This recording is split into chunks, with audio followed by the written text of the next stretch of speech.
Quiet Fellow. One afternoon in late 1942, a dark-haired woman in her mid-30s rode a bicycle along a country lane near the English town of Banbury. She pulled to the side of the path, got off the bicycle, and leaned it against a tree. She had not been waiting long when she saw a tall man in a suit approaching. He was about 30, pale and thin, with glasses. The man and woman exchanged a few words and began walking arm in arm down the lane. It was pleasant just to have a conversation with so sensitive and intelligent a comrade and scientist, the woman later said. We spoke of books, films, and current affairs. To any viewer, they looked like close friends out for a little stroll.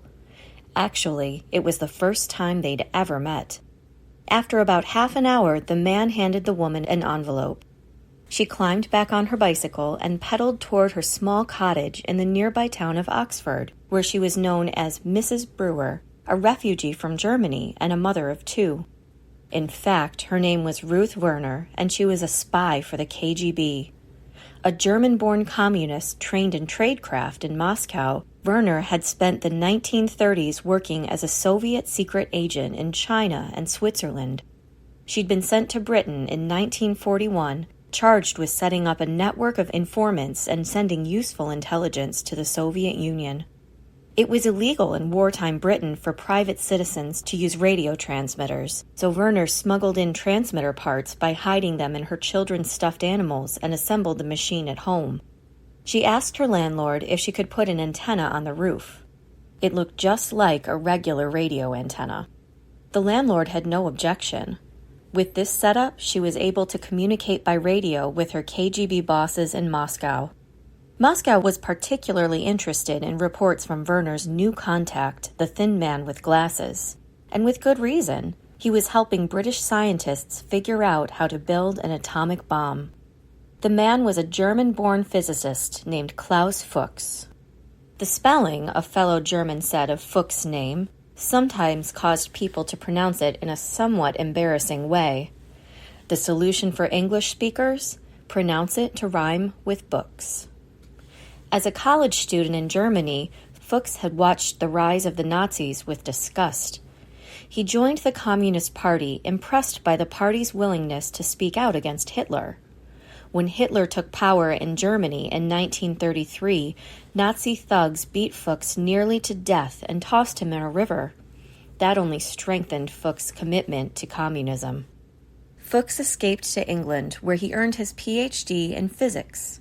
When the war began, British scientists recruited him to help with a secret war-related project, the atomic bomb.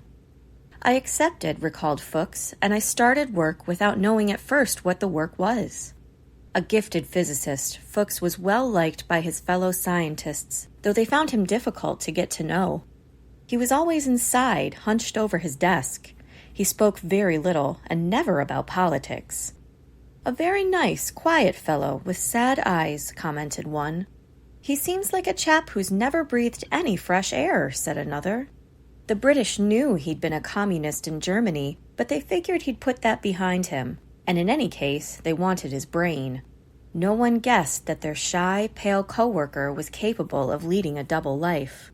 When I learned about the purpose of the work, Fuchs later said, I decided to inform Russia, and I established contact through another member of the Communist Party. That led to Fuchs's contact with Ruth Werner. He and Werner met every couple of months on quiet rural roads. He passed her envelopes containing reports on everything British scientists knew about atomic bomb physics, and she radioed the material to Moscow. Once, Werner recalled, Klaus gave me a thick book of blueprints, more than 100 pages long, asking me to forward it quickly. This obviously couldn't be done by radio. Like all experienced spies, Werner had backup plans in place. I had to travel to London and, at a certain time and a certain place, drop a small piece of chalk and tread on it, she explained. This was a signal to her Soviet contact. It meant that a drop-off would be made at a prearranged time and place. 2 days later, she got on her bicycle, with Fuchs's report hidden under her clothes. After about 6 or 7 miles, I turned onto a side road, she said. There, parked under a tree, was a car. Behind the wheel sat a Soviet agent. I cycled on, hid my bike, and went to sit in the car beside him for a moment, Werner said. She handed over the papers, got back on her bike, and rode home. Important officials in Moscow said of Fuchs' information, very valuable. But it was of limited worth.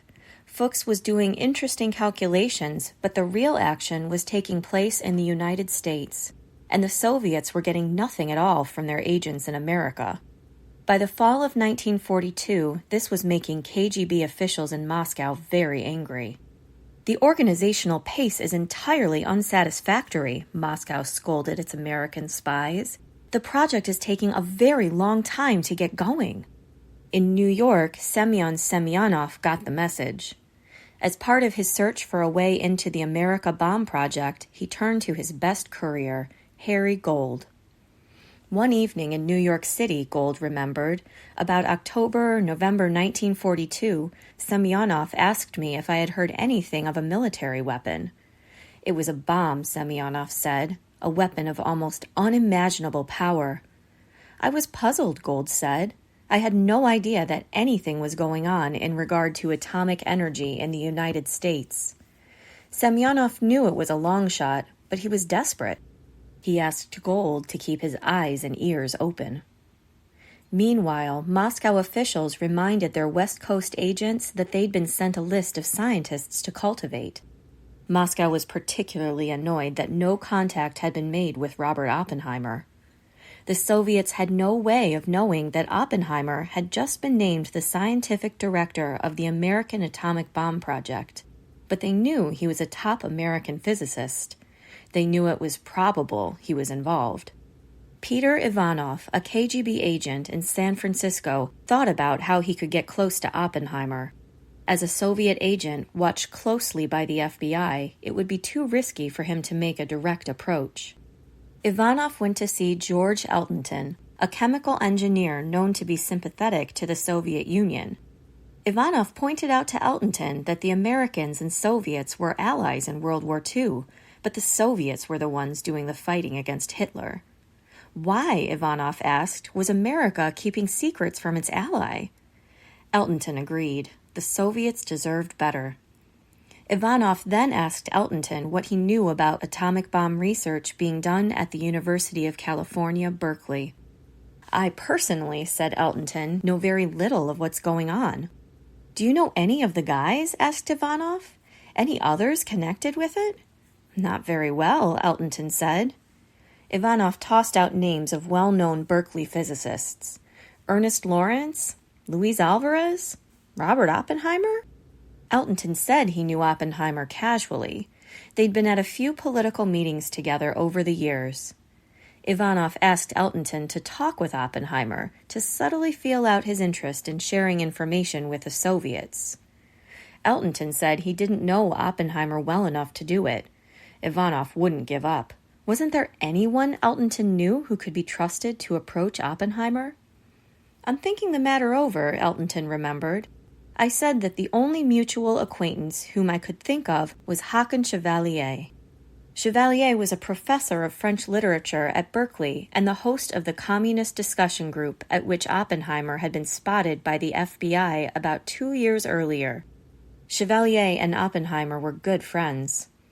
Eltonton asked Chevalier to approach his friend on behalf of the Soviets. Chevalier agreed. The perfect opportunity arose a few weeks later when Robert and his wife Kitty invited Haakon and his wife Barbara over for dinner. Haakon was 100% in favor of finding out what Oppie was doing and reporting it back to Eltonton, Barbara remembered. Haakon also believed that Oppie would be in favor of cooperating with the Russians. Barbara strongly disagreed. They fought about it in the car on the way to dinner. As soon as the guests arrived, Oppenheimer announced it was time to mix a batch of his famous martinis. He walked toward the kitchen. Chevalier followed. As Oppenheimer began carefully pouring the liquor, a nervous-seeming Chevalier announced, "I saw George Eltonton recently." Oppenheimer looked up from his work. Chevalier continued, saying that Eltonton had a contact with Soviet intelligence. If Oppenheimer ever wanted to share any scientific information with the Soviets, he could use this connection. Oppenheimer was visibly disturbed by the suggestion. "That would be a frightful thing to do," he said. "That would be treason." Chevalier said nothing more.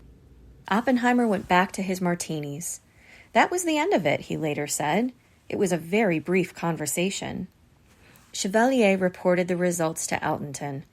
A disappointed Altenton told Peter Ivanov, the KGB agent, that there was no chance whatsoever of obtaining any data. Dr. Oppenheimer does not approve. Ivanov relayed the news to Moscow. Oppenheimer chose not to tell General Groves that he'd been approached by the Soviets. It was a decision that would haunt him for the rest of his life.